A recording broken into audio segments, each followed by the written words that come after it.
मीठे बच्चे, ज्ञान रत्नों से झोली भरकर दान करना ही सच्ची सेवा है।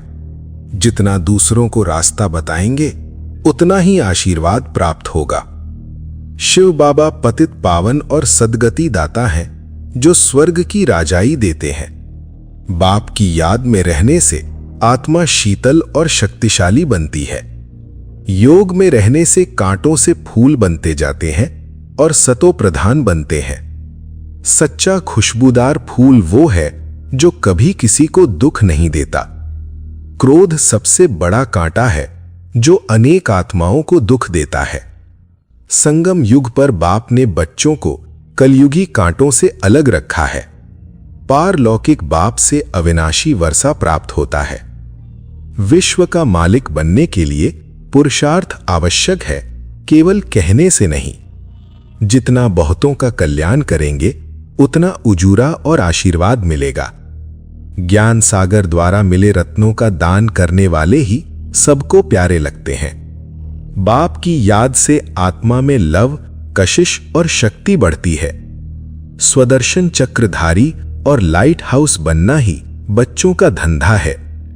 आत्म अभिमानी होकर थोड़े शब्दों में भी समझाने से तीर लगता है। बीती को बीत जाने देकर पहले स्वयं को सुधारना जरूरी है। पुरानी दुनिया से बुद्धि हटाकर शांति धाम और सुख धाम में लगानी है। पावन बनकर शरीर छोड़ना मक्खन से बाल निकलने समान सहज होता है। नींद को जीतकर मामेकम याद और विचार सागर मंथन करना है। योग बल द्वारा शांति का दान देना ही सच्ची सेवा है। आत्मिक दृष्टि से देखने पर भाई भाई की भावना स्वाभाविक बनती है। संगठन की शक्ति से ही एक रस और एक टिक स्थिति बनती है। फेथ और समाने की शक्ति संगठन को मजबूत बनाती है। दूसरे की गलती को अपनी गलती समझ समा लेना ही सच्ची महानता है। एक रस स्थिति में रहने वालों के आगे सिद्धि स्वतः झुक जाती है।